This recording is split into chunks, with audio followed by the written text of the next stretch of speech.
Welcome to the Casper 70th Anniversary Special.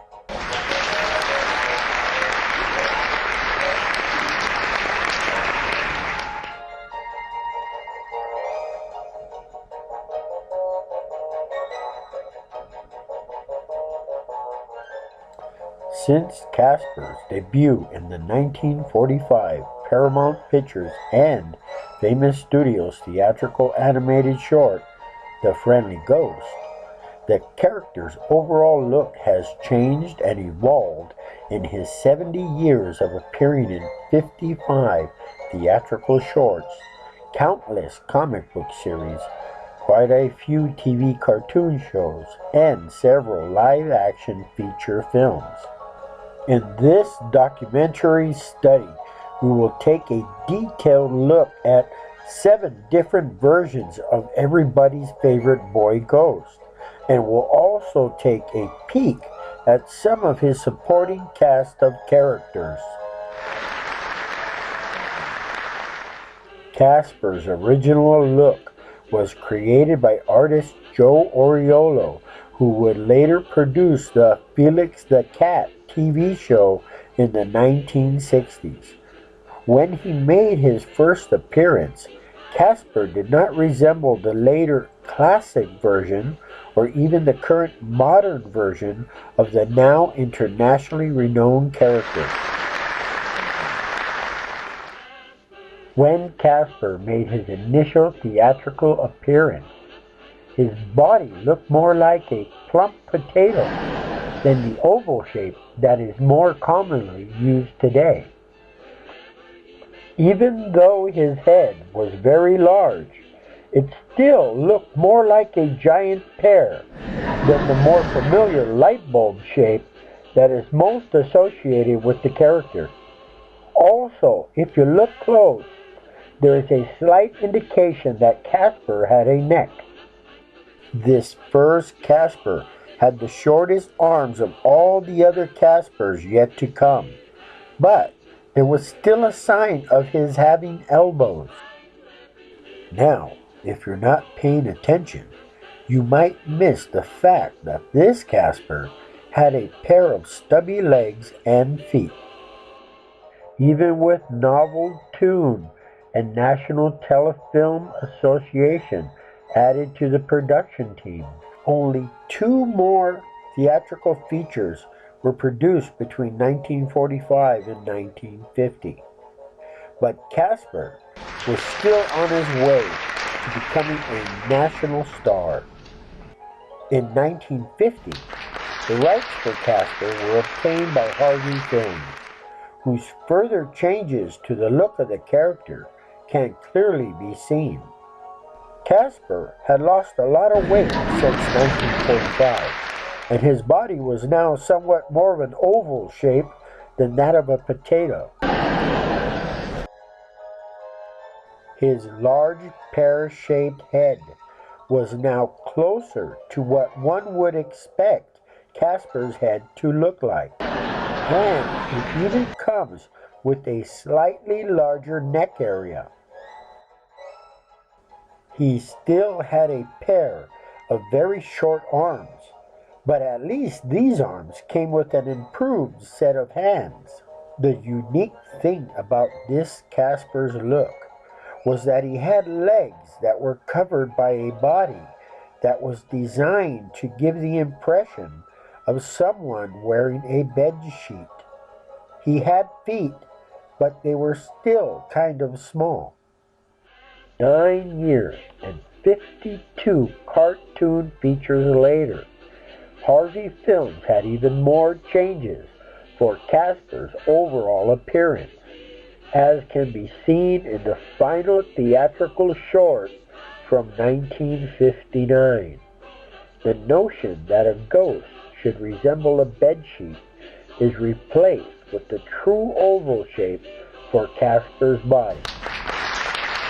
Even though the design of his head had been more refined, it still had a basic pear shape. Not yet, dare I say, the light bulb-esque quality that we are all familiar with. Proportionately speaking, the neck area appears to be equal with that of the previous version, and his arms appear just a little bit longer than before, with their own unique hand style.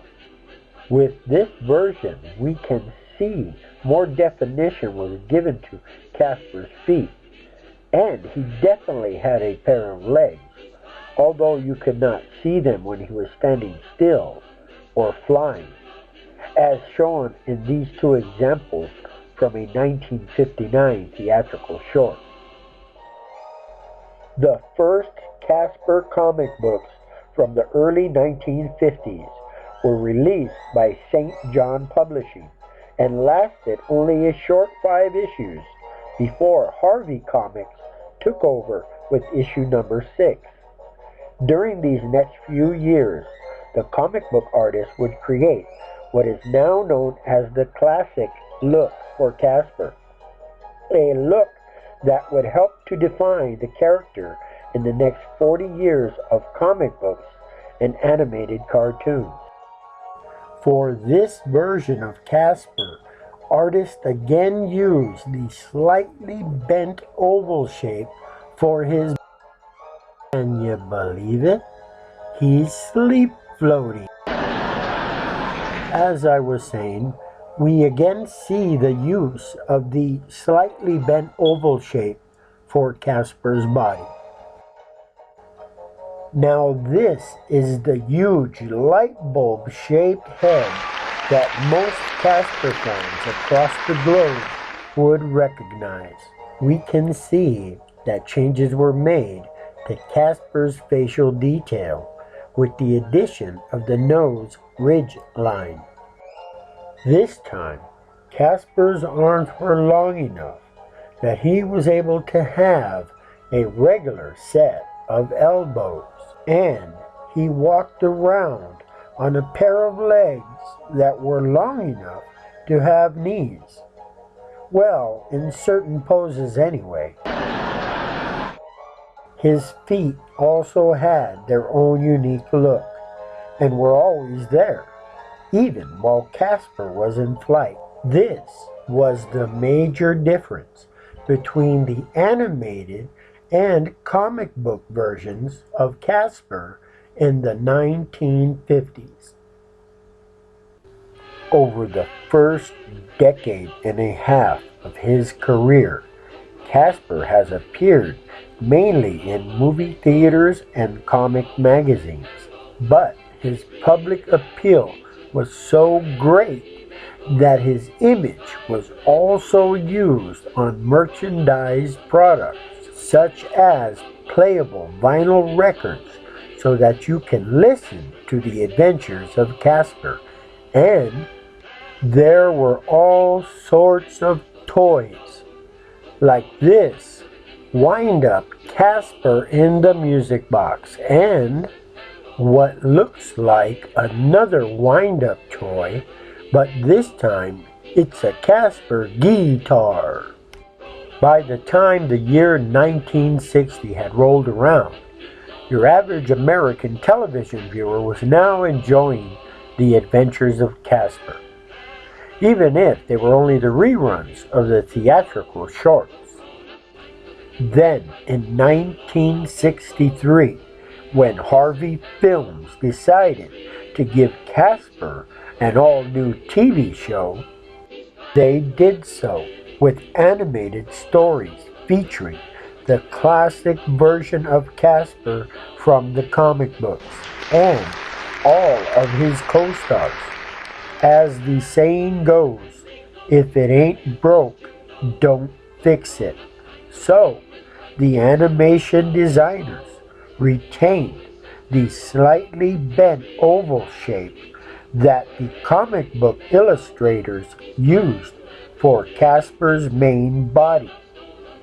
This version of Casper may have had the most bulbous head of them all in comparison to the previous versions. I mean, just look at it. It's a massively huge head.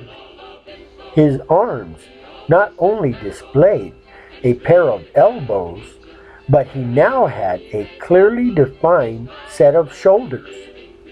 Even though his legs seemed to be short and stubby, Casper still got around pretty well. But once again, you could only see his knees if he was sitting or bending down. Get ready to put some Casper in your holiday stocking with part 2 of the Casper 70th anniversary special coming your way in the second week of December. Continuing the 1963 television cartoon series highlighting Casper's supporting cast of characters, followed by a look at the 1970s and 1980s comic book and TV versions of Casper, and finally an in-depth look at the modern version of Casper and his friends.